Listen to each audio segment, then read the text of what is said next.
Hello friends. स्वागत है आपका हमारे YouTube चैनल आर के हिंदी कहानियों में। आज की कहानी है आशी ने जो अपने परिवार के लिए किया शायद कोई बेटा नहीं कर पाता। रात को तकरीबन 2 बजे मोबाइल की घंटी सुनकर आशी का दिल हिल गया। Hello hello mister, Arun is no more. Body आपको नहीं मिलेगी, उन्हें इलेक्ट्रिक विधि से जलाया जाएगा। पापा के हाथ से मोबाइल छूट गया और आशी कटी पतंग की तरह निढाल बेड पर गिर पड़ी। घबराहट और बेचैनी में एक झटके में उसकी आंखों के सामने घटनाक्रम घूमने लगा। बेटा, पापा का बुखार उतर नहीं रहा है, टाइफाइड का इलाज चल रहा है, लेकिन सब कह रहे हैं कि कोविड टेस्ट भी करवा लो। नंदिता जी ने फ़ोन पर आशी से कहा। मम्मी, करवाओ ना, इंतज़ार करने का क्या मतलब है? आशी बेचैनी से बोली। बेटा, अमित की कल की फ़्लाइट है, वह कल रात तक ही यहाँ पहुँच पाएगा। मेरी तबीयत भी ठीक नहीं लग रही, अकेले कैसे मैनेज करूँ? कुछ समझ नहीं आ रहा। नंदिता जी उदास सी बोली। मम्मी चिंता मत करो, मैं आ जाती हूँ। जतिन वर्क फ्रॉम होम के कारण घर पर ही हैं, बच्चों को देख लेंगे। मैं थोड़ी ही देर में पहुँचती हूँ, आशी ने कहा और फ़ोन काटकर चलने की तैयारी करने लगी। जतिन, पापा की तबीयत ज़्यादा खराब है, उनका टेस्ट करवाना पड़ेगा। हो सकता है कि अस्पताल में भर्ती कराने की नौबत आ जाए। मम्मी अकेले घबरा रही हैं। अमित कल रात तक आ जाएगा, लेकिन अभी उतना इंतज़ार नहीं कर सकते, इसलिए मैं मम्मी के पास जा रही हूँ। आप यहाँ मैनेज कर लेंगे ना? आशी ने अपने पति जतिन से कहा। श्योर आशी, तुम जाओ, I will manage, don't worry, Jatin ने हौसला देते हुए कहा। थैंक्स जतिन, मैं निकलती हूँ ताकि जल्दी पहुँचकर पापा का चेकअप करा सकूँ, आशी ने कहा।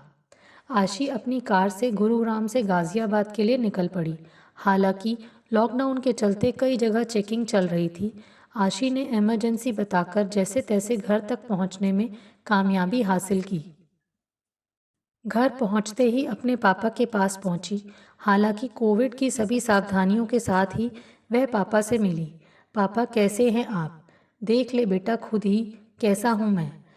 तुमने कभी मुझे यूं बिस्तर पर लेटे हुए देखा है क्या? अरुण जी बहुत ही उदासीनता के साथ बोले। पापा, यू आर माई सुपरस्टार, इतने में आप घबरा नहीं सकते। पापा, हम आज कोविड का टेस्ट भी करवा लेते हैं ताकि अगर ऐसा कोई इन्फेक्शन हो तो जल्द ही इलाज शुरू हो जाए और मेरे पापा जल्दी से अच्छे हो जाएं, आशी ने पापा से कहा। बेटा, पता नहीं क्यों पर मुझे लग रहा है कि मैं अब अच्छा नहीं हो पाऊंगा। अरुण जी की आंखों की कोर से आंसू लुढ़क गए। देख ना आशी, तुम्हारे पापा कैसी कैसी बातें कर रहे हैं, इससे मेरा दिल बैठा जाता है। तभी नंदिता जी रुआंसी होकर बोली। क्या पापा, इतनी सी बीमारी में इतना डिप्रेशन, यह ठीक नहीं है पापा। Think positive and be happy, आप जल्दी ही बिल्कुल ठीक हो जाएंगे।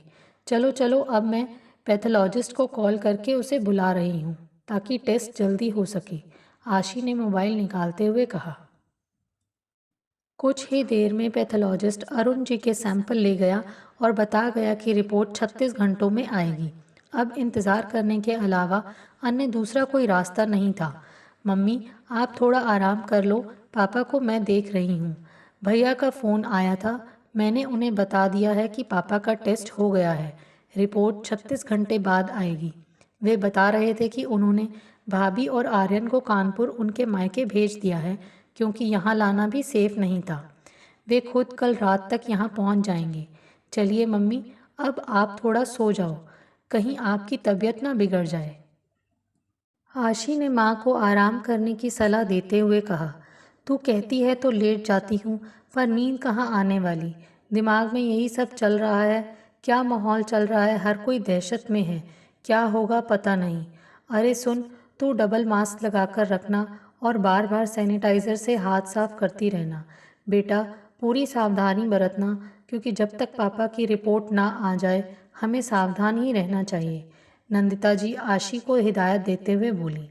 आशी ड्राइंग रूम में बैठ गई। बीच बीच में उसे पापा की खांसी की आवाज़ सुनाई दे रही थी। वह बेचैन हो उठती।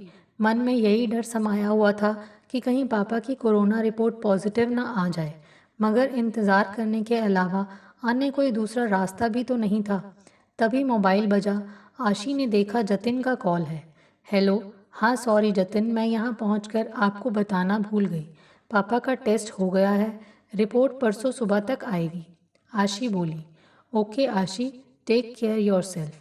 आज सब ठीक हो ही जाएगा, तुम यहाँ की चिंता मत करना। ओके। जतिन ने संबल बढ़ाया। Thank you so much Jatin, आप लोग भी अपना ध्यान रखना, आशी ने कहा। Okay dear, bye, take care. Bye. Ashi ने फ़ोन डिस्कनेक्ट कर दिया। आशी सोफे पर सिर टिकाकर बैठ गई। वह सोचने लगी कि यह कैसा समय चल रहा है।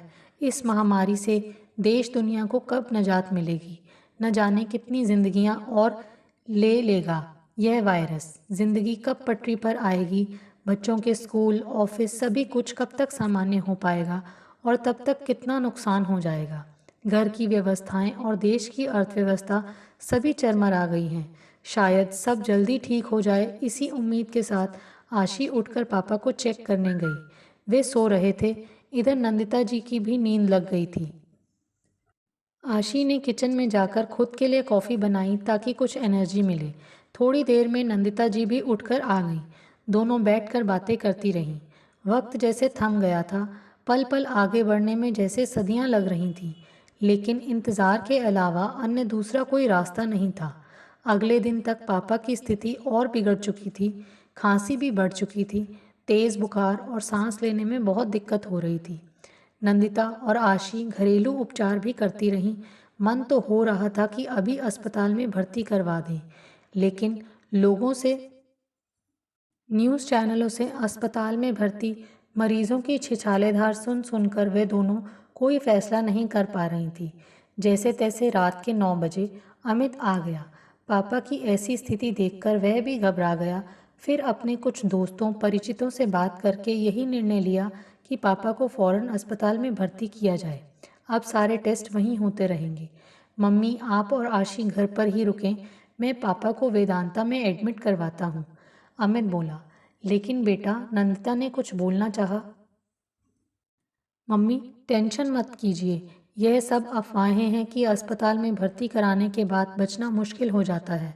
अस्पताल में सही इलाज मिलेगा, पापा जल्दी ही अच्छे होकर आ जाएंगे, विश्वास रखो आप, अमित ने नंदिता को आश्वासन दिया। बेटा, यहाँ नज़दीक के किसी अस्पताल में भर्ती करवा दो ना, नंदिता बोली। भैया, आप अपनी गाड़ी से ही ले जा रहे हो ना या एम्बुलेंस बुलवाएं? आशी ने पूछा। हाँ, मैं पापा की गाड़ी से ही जाऊंगा, क्योंकि आते समय मुझे ज़रूरत होगी, अमित ने कहा।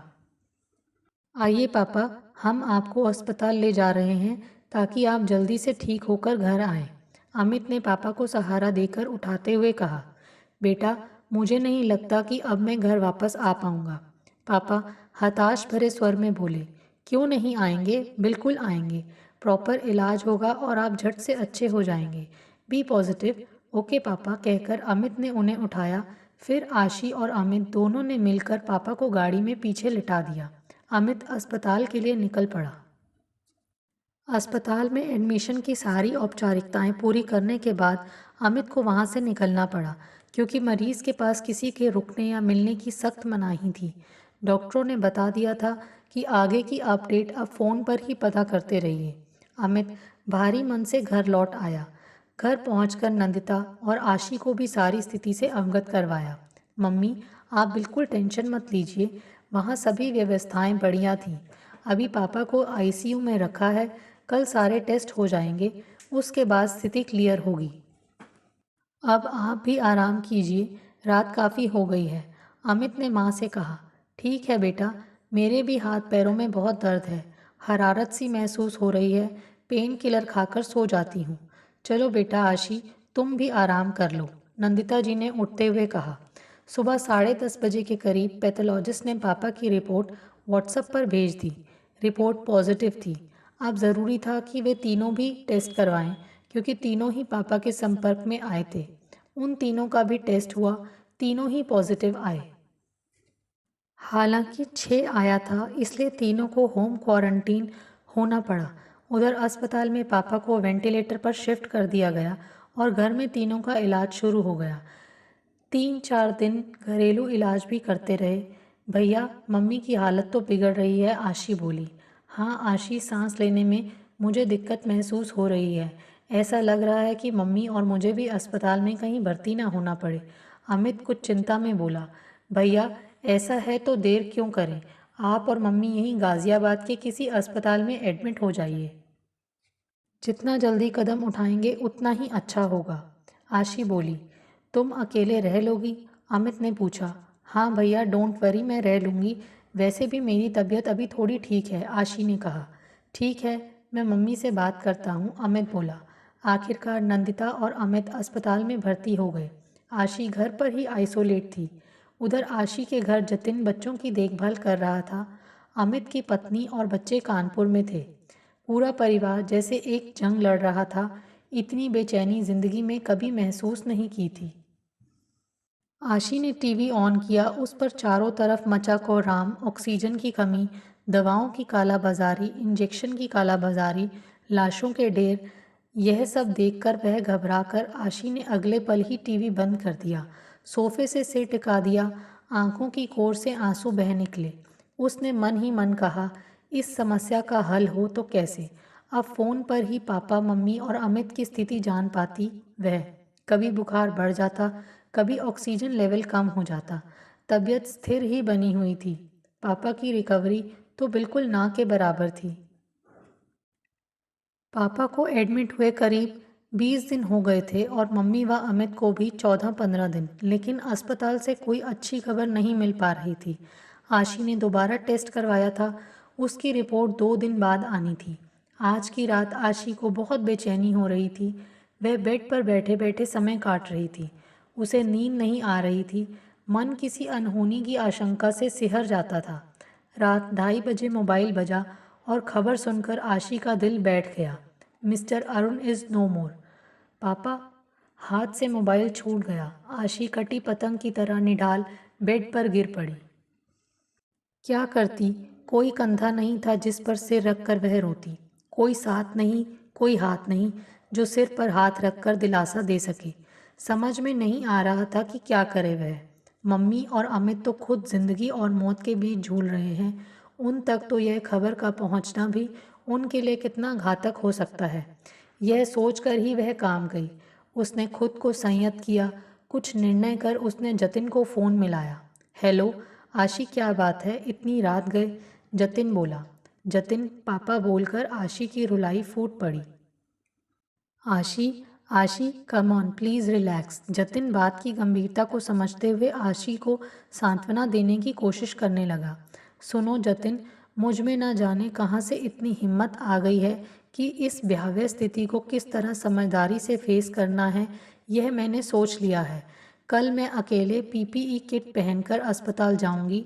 वहाँ जो औपचारिकता करनी होगी वह करके ही वापस आऊंगी। इस बात की किसी को भी खबर मत देना, क्योंकि बात बहुत जल्दी फैलती है और मैं नहीं चाहती कि किसी भी तरह यह खबर मम्मी और अमित तक पहुंचे। यहाँ तक कि यह बात मैं भाभी को भी नहीं बता रही हूँ, इसलिए आप भी अपने तक ही रखना। आशी एक सांस में ही सब कुछ बोल कर गई। लेकिन आशी, तुम अकेली? मैं आ जाता हूँ ना, मैं भी पीपीई किट पहन लूँगा, जतिन बेचैनी से बोला। नहीं जतिन, यह भावनाओं में बहने से ज़्यादा समझदारी से काम लेने का समय है। आप और बच्चे घर में ही सुरक्षित रहें। आपको मुझ पर विश्वास है ना? आशी ने पूछा। हाँ आशी, पूरा विश्वास है और गर्व भी है। मैं जानता हूँ कि तुम इस विकट स्थिति को संभाल लोगी, लेकिन जहाँ मेरी ज़रूरत हो तुरंत फ़ोन कर देना। Love you dear, take care please. Jatin ने आशी को हौसला दिया। बस आपका साथ है ना, अब मैं सब मैनेज कर लूँगी। बाय, टेक केयर, आशी ने कहा और फ़ोन रख दिया। अगले दिन सुबह आशी की परीक्षा शुरू हो चुकी थी। गाज़ियाबाद से अस्पताल लगभग 40-45 किलोमीटर दूर था। आशी निकल पड़ी। आंखें सुर्ख हो रही थीं। लॉकडाउन भी था, इसलिए रास्ते में पुलिस वालों को भी जवाब देना पड़ेगा, कारण बताना पड़ेगा।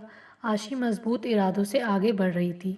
सारी रुकावटों को पार कर आखिर वह अस्पताल पहुंची। वहां उतरकर सबसे पहले पीपीई किट पहनी। वहां रिसेप्शन पर सारी बात कही। उन्होंने रैप की हुई पापा की डेड बॉडी दिखाई। पापा को देखा। उनके चेहरे पर दर्द साफ नजर आ गया। आशी का कलेजा हिल गया। अस्पताल वालों ने इलेक्ट्रिक विधि से अंतिम संस्कार कर लगभग 4 घंटे के बाद पापा की अस्थियां आशी को सौंप दी। पेमेंट तो कोई ड्यू नहीं था क्योंकि सभी कुछ ऑनलाइन चल रहा था। आशी अस्थियां लेकर वहां से निकल पड़ी। उसने कुछ राख हिंडन नदी में प्रवाहित कर दी, बाकी सुरक्षित रख ली। आशी पसीने में नहा रही थी। उसने पीपीई किट उतारकर आग के हवाले कर दिया।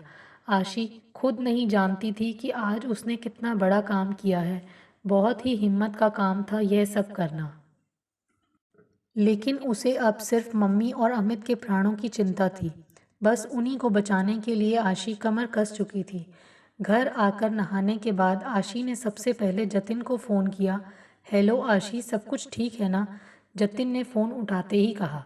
हाँ जतिन, सब ठीक से हो गया। सुनो, कल मेरी रिपोर्ट भी आ जाएगी। आई होप कि अब मैं नेगेटिव ही होंगी, तो कल शाम तक मैं घर आ जाऊंगी। ओके, आशी बोली। 100% नेगेटिव ही होगी, जल्दी घर आ जाओ। यहाँ तुम्हारी भी देखभाल अच्छे से हो जाएगी और हम मम्मी और अमित को डिस्चार्ज करवा के यहीं ले आएंगे। जतिन बोला। हाँ जतिन, पर पता नहीं कि कब वे डिस्चार्ज होंगे, लेकिन तब तक पापा वाली बात बिल्कुल सीक्रेट ही रहे।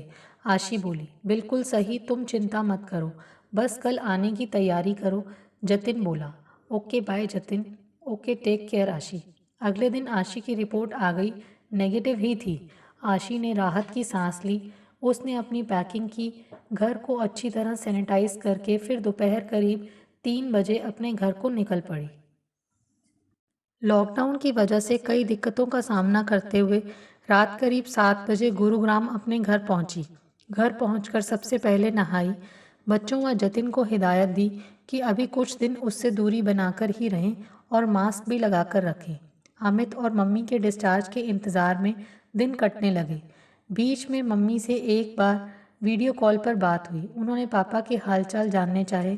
आशी ने बताया कि रिकवरी स्लो है, पर आप चिंता मत करो, सब ठीक हो जाएगा। करीब 8 दिनों के बाद अमित को डिस्चार्ज मिल गया। काफ़ी कमज़ोरी थी, इसलिए आशी ने फैसला किया कि अभी उसे पापा के बारे में कुछ नहीं बताएगी। उसे वह अपने घर ही ले आई। पहले उसकी हालत यह सदमा सहने के लायक हो जाए, उसके बाद ही वह बात बताई जाए, सोचकर आशी उसकी देखभाल करने लगी। अब चिंता मम्मी की थी। आशी बहुत ही कड़े इम्तिहान से गुजर रही थी, लेकिन एक शक्ति ने उसे बुलंद कर दिया था कि वह बिल्कुल सामान्य रहकर यह सब कर पा रही थी। आखिरकार अस्पताल से कॉल आया कि आप कल नंदिता जी को डिस्चार्ज करा सकती हैं। आशी ने राहत की सांस ली, लेकिन कश्मकश और ऊहापोह की स्थिति तो थी ही कि मम्मी को पापा के बारे में क्या बताएं, कैसे बताएं। लेकिन सच्चाई तो जाहिर होनी ही है, इसलिए आशी ने खुद को और हिम्मत दी। अगले दिन मम्मी घर आ गई। बहुत ही कमज़ोर थीं, फिलहाल तो चुप्पी ही बेहतर है। यही सोचकर आशी सामान्य होने का उपक्रम करती रही। नंदिता जी नहा धोकर बेड पर बैठी और आशी से बोली। आशी, पापा से बात नहीं हो सकती क्या? मम्मी, पापा से बात नहीं हो पाएगी, आप आराम करो, बाद में कोशिश करेंगे। बहुत मुश्किल हो रहा था मम्मी और अमित के प्रश्नों के उत्तर देना। दिन प्रतिदिन उन लोगों की हालत में सुधार हो रहा था और वे दोनों पापा के बारे में पूछते जा रहे थे। एक दिन अमित बोला। मम्मी, आज मैं अस्पताल फ़ोन लगाकर पता करता हूँ, आखिर पापा की रिकवरी इतनी स्लो क्यों हो रही है? हाँ बेटा, ज़रूर पता तो कर, नंदिता जी बोली। आशी, अस्पताल का नंबर तो दो ज़रा, आज पापा के बारे में मैं डिटेल में बात करता हूँ, अमित बोला। आशी बाहर आई और उसके हाथ में लाल कपड़े में लिपटा एक कलश था, जिसे देखकर अमित और नंदिता स्तब्ध रह गए। यह क्या है? नंदिता जी का दिल जोर से धड़क उठा। पापा, आशी भरी हुई आंखों से बोली। बदतमीज, नंदिता जी ने उठकर आशी के गाल पर एक थप्पड़ रसीद कर दिया। मम्मी, आशी फपक पड़ी। कब आशी? अमित ने पूछा। 20 दिन पहले, 5 तारीख को, आशी सिसकते हुए बोली। क्या? और तू अब तक हमसे झूठ बोलती रही? नंदिता जी बदहवासी आशी को झंझोड़ते हुए बोली। मम्मी, पापा तो जा चुके थे, लेकिन मुझे तो उन लोगों को सहेजना था ना जो जिंदा थे, बस इसलिए, कहते हुए आशी फूट फूट कर रोने लगी। अचानक नंदिता जी ने आशी को भींच कर सीने से लगा लिया। मेरी बच्ची, माफ़ कर दे मुझे, कितने सख्त इम्तिहान से गुजरी तू, कितना धीरज, कितना साहस, कितना संघर्ष करना पड़ा होगा तुझे। सच में यह कोविड बहुत कुछ ले गया, लेकिन बहुत कुछ दे भी गया, और वह है हौसला, एक दूसरे की परवाह और कई सबक। नंदिता जी ने आशी और अमित को गले से लगा लिया। लाल कपड़े से लिपटे कलश में जैसे पापा मुस्कुराते हुए कह रहे थे, शाबाश मेरी बेटी। आपको हमारी ये कहानी कैसी लगी, प्लीज़ कमेंट करके ज़रूर बताइए। अगर आप इस चैनल पर नए हैं तो इसे सब्सक्राइब करें और शेयर करें। Thank you.